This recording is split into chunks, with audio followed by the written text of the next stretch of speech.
Hello students, maths for competitive exams part 30 question number 1 from number system.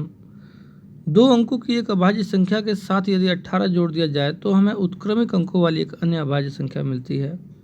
ऐसी कितनी संख्याएं संभव हैं? सबसे पहले तो आप ये जान लीजिए कि जो उत्क्रमिक अंक का मतलब होता है बेटे कि जिनके अंकों के जो हैं वो आपस में बदल जाते हैं। जैसे कि अगर जो दाएं का अंक है वो इकाई पे चला जाएगा और इकाई का अंक दहाई पे चला जाएगा, तो अंकों को बदलने को उत्क्रमिक अंक बोला जाता है। तो कह रहा है कि दो अंकों की एक अभाज्य संख्या है, ठीक है। तो अभाज्य संख्या का मतलब होता है बेटा प्राइम नंबर, जिसके ओनली दो फैक्टर होते हैं, या तो वो खुद से कटेगा या तो वो 1 से, ठीक है। तो एक बात बताइए कि मान लीजिए कि कोई दो अंक वाली अगर कोई संख्या है जिसका इकाई का अंक y है और दहाई का अंक x है, ठीक है। तो कह रहा है कि अब वो अभाज्य संख्या है, तो वो अभाज्य संख्या जो होगा वो इस फॉर्म में लिखा जाएगा 10x प्लस वाई। मतलब इसका इकाई का अंक क्या हो गया y और दहाई का अंक हो गया x। कह रहा है अगर इस अभाज्य संख्या के साथ अगर 18 जोड़ दिया जाए, तो मैंने इस संख्या के साथ 18 जोड़ दिया, तो कह रहा है कि हमें उत्क्रमिक अंकों वाली एक अन्य अभाज्य संख्या मिलती है। मतलब यहाँ से उत्क्रमिक अंक मतलब अंक उसके चेंज हो जाते हैं अभाज्य संख्या के। तो अब वो जो संख्या बन जाएगी वो 10y प्लस एक्स की फॉर्म में हो जाएगी, ठीक है। तो कह रहा है ऐसी कितनी अभाज्य संख्याएं संभव हैं? तो एक बात बताओ, अगर मैं यहाँ से इसको सॉल्व करूँ तो देखो यहाँ से अगर मैं इसको सॉल्व करता हूँ तो 18 को आप इधर ही रहने दो, बाकी वैल्यू राइट हैंड साइड पे ले लेते हैं। तो 10y माइनस वाई कितना हो जाएगा बेटे 9y, ठीक है। फिर इसके बाद प्लस के x और ये माइनस के 10x इधर हो जाएगा, तो ये हो जाएगा बेटे माइनस के 9x इक्वल टू कितना बचेगा 18। तो y minus x equal to कितना बच जाएगा 2। 9 को हम कॉमन लेकर डिवाइड कर देंगे, तो y minus x equal to 2 जो है आपका बच गया। क्वेश्चन नंबर 1 मान लेते हैं इसको। तो इसका मतलब ये हुआ कि जो इसका जो इकाई का अंक है, ठीक है, उसमें वो जो है वो दहाई के अंक से 2 अधिक है, क्योंकि y में से इकाई में से दहाई माइनस हो रहा है, ठीक है, और वो 2 के बराबर है। तो इसका मतलब क्या हुआ कि आपका इकाई का जो अंक है वो दहाई के अंक से 2 अधिक है। तो इस तरीके से कितनी संख्याएं जो हैं हमारी संभव हो सकती हैं, ठीक है। कितनी संख्याएं संभव हो सकती है? तो देखो बेटे, एक तो नंबर आपका हो जाएगा 13, दो अंकों की संख्या बता रहा है ना वो। तो और कौन कौन से नंबर है बेटे? 13 के बाद 24, इसके बाद 35, 46, 57, 68, ठीक है, 79, और इसके बाद 79 के बाद दो अंकों की संख्या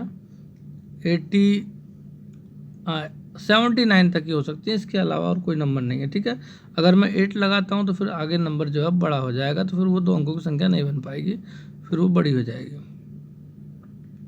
ठीक है। तो अब एक बात बताओ, अब इन 7 जो हमारे नंबर बने हैं इसमें से वो पहली बात तो हमको कौन सी संख्या लेनी है जो अभाज्य संख्या हो। तो एक तो आपका 13 हो जाएगा, यहाँ से 24 तो नहीं है अभाज्य संख्या, 35 भी नहीं है अभाज्य संख्या, 46 भी नहीं है अभाज्य संख्या, 57 भी नहीं है अभाज्य संख्या, और आपका बचेगा बेटे एक ये तुम्हारा 68 भी नहीं है अभाज्य संख्या, और एक बचेगा बेटे आपका 79। तो 13 और 79 जो है इसमें आपका बच रहा है, ठीक है। और कह रहा है यदि 18 जोड़ दिया जाए तो हमें उत्क्रमिक अंक वाली संख्या मिलेगी। तो अगर मैं 13 में अगर मैं 18 जोड़ दूँ, 8 3 11 का 1 कैरी 1, ये 31 बन गया, देखो, ठीक है। अब 79 को चेक कर लेते हैं। देखो अगर मैं इसमें 18 जोड़ दूँ तो 9 दूनी 18, ये 17 हो जाएगा, और 7 और 1 8 और 1 9 हो जाएगा, 97 बन गया, देखो बेटे, ठीक है। तो इसका मतलब दो ऐसे अंक हैं, ठीक है, जिनमें अगर मैं 18 जोड़ दूं और दोनों के दोनों अभाज्य संख्याएं हैं, और इनमें अगर मैं 18 जोड़ देता हूं तो आपके अंक इसके क्या हो जाते हैं बेटे? उत्क्रमिक हो जाते हैं, पलट जाते हैं अंक, ठीक है। तो इसका मतलब इसके ऑप्शन क्या हो जाएगा, कितनी संख्याएं संभव है इसके? ये हो जाएंगे बेटे 2, ठीक है, option number A. Next question solve करते हैं हम लोग। नेक्स्ट क्वेश्चन में गिवन है कि राजू, श्याम तथा हरि द्वारा बनाए गए रनों का औसत श्याम, हरि तथा किशोर द्वारा बनाए गए औसत से 7 कम है। तदनुसार यदि किशोर के रनों की संख्या 35 रही हो तो राजू के रनों की संख्या कितनी थी। एक बात बताओ, एक मान लेते हैं हम राजू है, जिसको मैं आर से डिनोट करता हूँ, श्याम को एस से डिनोट करता हूँ और हरि को एच से। तो इनका औसत की बात करता है तो कभी भी हम अगर औसत निकालते हैं तो इन सभी का सम बटे जितने भी नंबर्स होते हैं उसका डिवाइड। तो राजू, श्याम प्लस हरि, तो 3 है तो डिवाइड बाय 3 हो जाएगा, तो ये औसत हो जाएगा। ठीक है, ये क्या कहता है कि इनके द्वारा बनाए गए औसत श्याम, हरि और किशोर द्वारा बनाए गए औसत से 7 कम है। ठीक है, तो इसका मतलब अगर ये जो औसत है, अगर मैं इक्वल टू, अब क्या कहता है, श्याम प्लस हरि प्लस किशोर, ठीक है, इनका जो औसत है तीनों का बटे 3 हो जाएगा। कह रहे इनके औसत से इनका औसत कम है, तो अगर इनका औसत कम है तो मैं इनमें 7 जोड़ देता हूँ, तो क्या हो गया, यहाँ से इक्वेशन बैलेंस हो गई। ठीक है, तो एक बात बताओ, यदि किशोर के रनों की संख्या 35 हो तो राजू के रनों की संख्या कितनी है। तो किशोर के रनों की संख्या उसने बता दी। ठीक है ना, तो अब ये बताओ, तो उसने अगर किशोर के रनों की संख्या 35 रही हो तो राजू के रनों की संख्या कितनी है। तो एक काम करते हैं बेटे, ये जो वैल्यू है ना, ये इसको मैं इधर ले लेता हूँ और राइट हैंड साइड पे, तो अपॉन में 3 तो कॉमन आ जाएगा बोथ साइड से। ठीक है, यहाँ पे क्या बचेगा बेटे, एस प्लस एच प्लस के। ठीक है, ये एच है, ध्यान रखना। ठीक है, एस प्लस एच प्लस के, और ये जब वैल्यू जब लेफ्ट हैंड साइड की जब राइट हैंड जाएगी तो इधर आके बेटे माइनस की वैल्यू सारी माइनस में चेंज हो जाएंगे। ठीक है ना, जब माइनस होता है तो यहाँ पे बेटे माइनस के आर, माइनस के एस और माइनस के एच। ठीक है, बराबर आपका बच जाएगा 7 के। तो देखो बेटे यहाँ पे एस माइनस का है, ये एस से एस कट जाएगा। ठीक है, ये एच माइनस का, ये एच से एच कट जाएगा। आपका बचेगा बेटे, यहाँ ध्यान दो, के माइनस के आर इक्वल टू 7 या 21। ठीक है, तो आपको किसके बारे में दे रखा है, किशोर के रनों की संख्या दी हुई है, तो 35 माइनस के आर इक्वल टू 21। तो आर इक्वल टू क्या हो जाएगा आपका बेटे, आर की जो वैल्यू आपकी हो जाएगी, ये हो जाएगी ये 21 इधर आ जाएगा माइनस में, तो 5 में से 1 गया 4 और 3 में से 2 गया 1। तो आपका जो राजू का जो रनों की संख्या है बेटे वो है 14 रन। तो राजू कितने रन बनाएगा, वो 14 रन मार्क्स करेगा। Option number D. Next question solve करते हैं। कह रहा है कि 5 क्रमिक संख्याओं का औसत n है। 5 अगर लगातार संख्याएं जो हैं उनका औसत अगर n है, यदि अगली 2 संख्याएं भी मिला दी जाए तो 7 संख्याओं का औसत क्या होगा। एक बात बताओ, मैंने आपको क्या बताया था, कोई भी संख्याएं दी हुई हैं, ठीक है, उनका औसत हमेशा बीच वाला पार्ट होता है। ठीक है, मान लो अगर 4 संख्याएं दी हुई हैं तो इसका औसत कहाँ आएगा, तो इन चारों के बीच में एक नंबर आएगा, जो पॉइंट में आएगा वो उसका क्या होगा, औसत होगा। ठीक है, तो अब अगर वो 5 संख्या हैं तो उनके बीच में सिंपल आ जाएगा, थर्ड नंबर वाला बोथ साइड से इक्वल है और बीच वाली वैल्यू उसका औसत हो जाएगा। तो 5 क्रमिक संख्या का औसत अगर n है, ठीक है बेटे, मान लो कि ये जो n है ये n ही है। ठीक है, तो करें अगर 2 संख्याएं भी मिला दी जाए, एक बार बताओ, मैंने 5 की जगह मैंने 7 ले लिया, 4 5 6 7। ठीक है, ये 7 तक मैंने ले लिया। तो 7 में अगर मान लो यहाँ पे 5 में तो औसत ये था, ठीक है, बीच वाला, तो 7 में बीच वाला औसत क्या होगा, तो 3 इधर से छोड़ेंगे, 3 इधर से छोड़ेंगे, तो चौथा यहाँ पे आ जाएगा। तो अगर ये n था तो यहाँ पे n में 1 जुड़ेगा नहीं, नेक्स्ट पार्ट हो गया ना बेटे, 1 नंबर एक्स्ट्रा हो गया तो 1 बढ़ जाएगा। तो 7 संख्याओं का औसत बेटे 1 बढ़ जाएगा। ठीक है, ये भी गलत है, उतना ही नहीं रहेगा, 1.4 भी गलत है। ठीक है, तो इसका ऑप्शन नंबर बी हो जाएगा। नेक्स्ट क्वेश्चन देखते हैं। ए बी सी मिलकर एक व्यवसाय के लिए 50,000 रुपये का निवेश करते हैं। यदि ए जो है बी की अपेक्षा 4,000 रुपये अधिक, बी सी की अपेक्षा 5,000 रुपये अधिक देता है, तो 35,000 रुपये के कुल लाभ में ए को कितना मिलता है। एक बात बताओ, तीनों ने मिलकर 50,000 रुपये का निवेश किया। अब क्या कहता है, ए जो है वो बी की अपेक्षा 4,000 अधिक देता है, तो इसका मतलब ए जो है अगर बी में मैं 4,000 जोड़ दूँ तो ए के बराबर हो जाएगा। इक्वेशन बैलेंस करनी है बेटे, बी की अपेक्षा ज़्यादा दे रहा है तो बी में जोड़ेंगे 4,000 रुपये, तभी तो ए के बराबर होगा। तो यहाँ से इक्वेशन क्या बन जाएगी, a minus b equal to 4000। ठीक है, अब दूसरी बात पे आ जाते हैं। कह रहा है बी सी की अपेक्षा 5000 अधिक देता है, तो बी जो है सी की अपेक्षा 5000 अधिक देता है, इसका मतलब बी जो है उसको सी में 5000 जोड़ना पड़ेगा, तभी तो इक्वेशन बैलेंस हो जाएगी। तो बी माइनस सी बराबर 5000। तो एक बात बताओ, वैसे तो देखो बेटे ये क्वेश्चन जो है ना डिपेंडेंसी वाला क्वेश्चन है, मैंने आपको पहले भी कई वीडियो में बता रखे हैं कि देखो ए तो बी के ऊपर डिपेंड हो गया और बी किस पे डिपेंड हो गया बेटे, सी पे। तो जब सी किसी के ऊपर डिपेंड है नहीं तो सी को मैं मान लेता हूँ कि सी एक्स रुपये देता है। ठीक है, तो बी कितना देगा, 5000 रुपये ज़्यादा दे रहा है, तो बी कितना दे देगा, एक्स प्लस 5000 रुपये। ठीक है बेटे, ये हो गया बेटे सी, ये हो गया बी। अब हम बात करते हैं ए की। तो ए क्या करता है, वो बी की अपेक्षा 4000 रुपये ज़्यादा देता है, तो बी तो एक्स प्लस 5000 देता ही है, तो ए कितना दे देगा, 5000 ये और 4000 वो ज़्यादा ले रहा है, वो 5000 9000 हो जाएगा। तो क्या कहता है, यहाँ से आपका क्या निकल गया, अब ये 50,000 रुपये का निवेश तीनों मिलकर कर रहे हैं, तो मैं तीनों को अगर सम कर दूँ, ठीक है बेटे, तो वो किसके बराबर हो जाएगा, 50,000 रुपये के। तो 3x आ जाएगा ऐड करने पे, और 9 5 कितना होता है बेटे, 14,000। ठीक है, बराबर तुम्हारा किसके आ जाएगा, 50,000 के। ठीक है, तो 3x बराबर कितना हो जाएगा, ये अगर 14,000 उधर चला जाएगा तो कितना बचेगा बेटे, ये बचेगा आपका 36,000। ठीक है, 3 से काट दो, 3 1 जा 3, 3 2 जा 6, 0 0 0। तो x की वैल्यू आपकी कितनी आ गई बेटे, 12,000। तो अगर x की वैल्यू 12,000 रुपये आ गई, तो कह रहा है कि 35,000 रुपये का कुल लाभ में एक का कितना मिलता है। इनका पहले हम रेशियो बना लेंगे। ठीक है बेटे, तो अगर x अगर 12,000 रुपये है, तो इसका मतलब c की वैल्यू कितनी होगी तुम्हारी, डायरेक्ट ही 12,000 रुपये हो गई। ठीक है, तो b की वैल्यू क्या हो जाएगी, 12 में 5 जोड़ देंगे, ये 17,000 हो जाएगी। ठीक है, और 12,000 में अगर a की वैल्यू निकालना है तो 9,000 जोड़ देंगे, तो 12 10 22 21,000 हो जाएगी इसकी, 21,000। तो ये इनका रेशियो बना लिया मैंने यहीं पे ऊपर ही। ठीक है, ये 12,000 हमारा है ही सी की वैल्यू, क्योंकि हमने x माना था। तो देखो यहाँ पे देखो 3 0 से 3 0 ये सारी आपस में कैंसिल आउट हो जाएंगी, तो रेशियो क्या बन गया आपका, 21 रेशियो 17 रेशियो 12।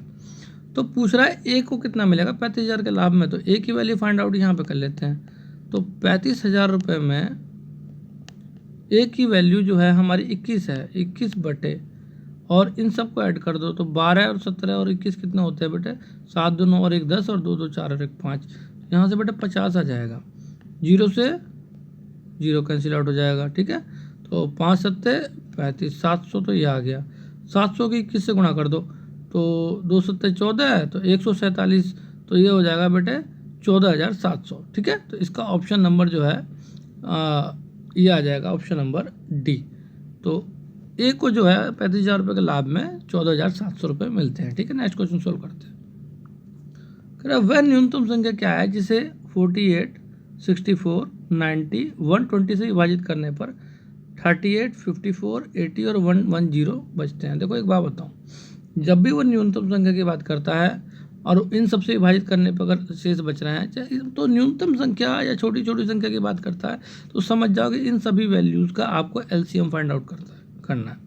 अगर वो बड़ी से बड़ी संख्या की बात करता है तो इसका मतलब आपको एचसीएफ फाइंड आउट करना है। तो एलसीएम आपको फाइंड आउट करना है इन चारों का लीस्ट कॉमन मल्टीपल, जो सबसे पहले मल्टीपल में आपका कॉमन आ जाए, जो चारों नंबरों से वो डिवाइड हो जाए। ठीक है, तो पहले अगर मैं इनका एलसीएम निकालता हूँ तो देखो बेटे सिंपल तौर से मैं इसको निकालूंगा। ठीक है, ज़्यादा टफ नहीं करूँगा। तो 48 का बेटे क्या होता है,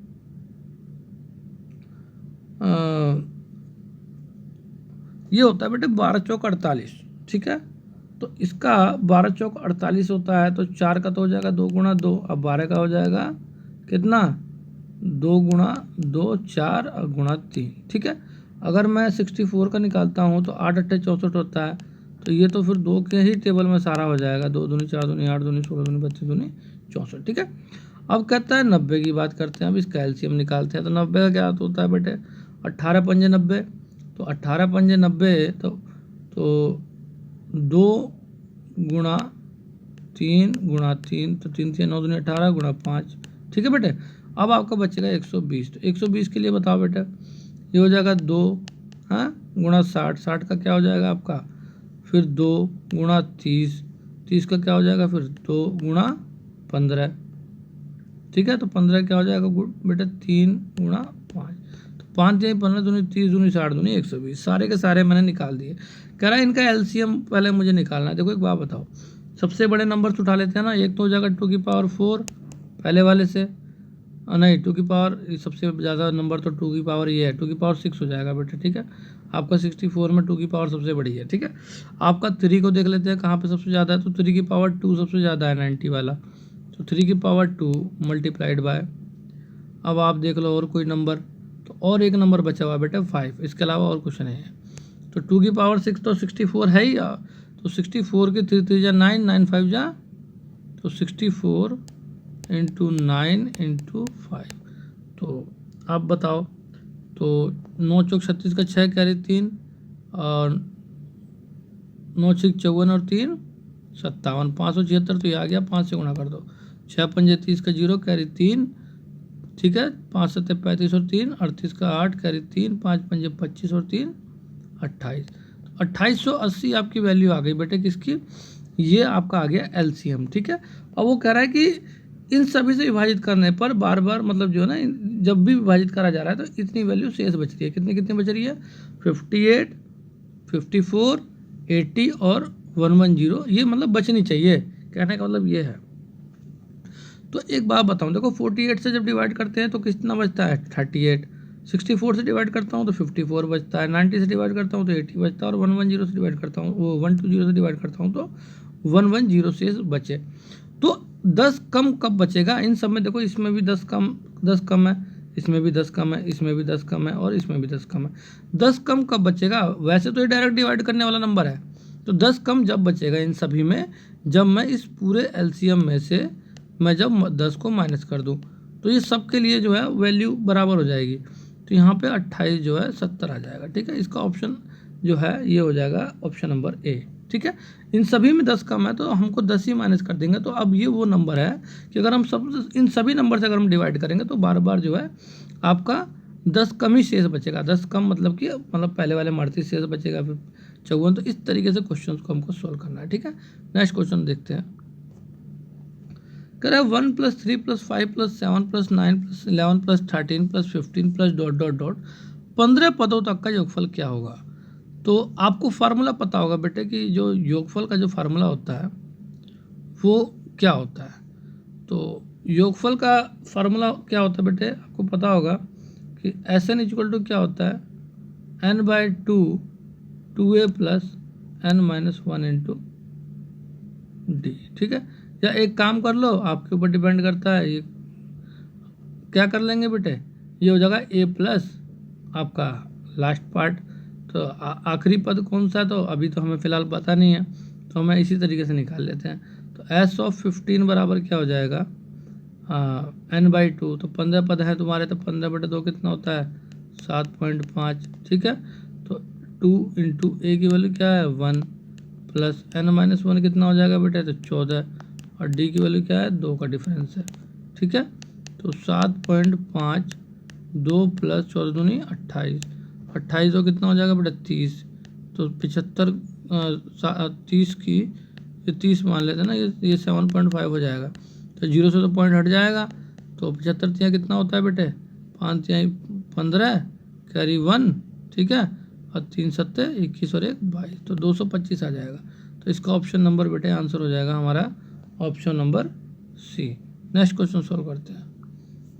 वह न्यूनतम धन पूर्णांक कौन सा है जो पूर्ण वर्ग हो और 21 36 तथा 66 प्रत्येक के द्वारा भाज्य भी हो। एक बात बताओ, मतलब कि पूर्ण वर्ग भी होना चाहिए और इन सभी से भाज्य भी, तो इनका एलसीएम निकाल लो, हो गया क्वेश्चन, ठीक है।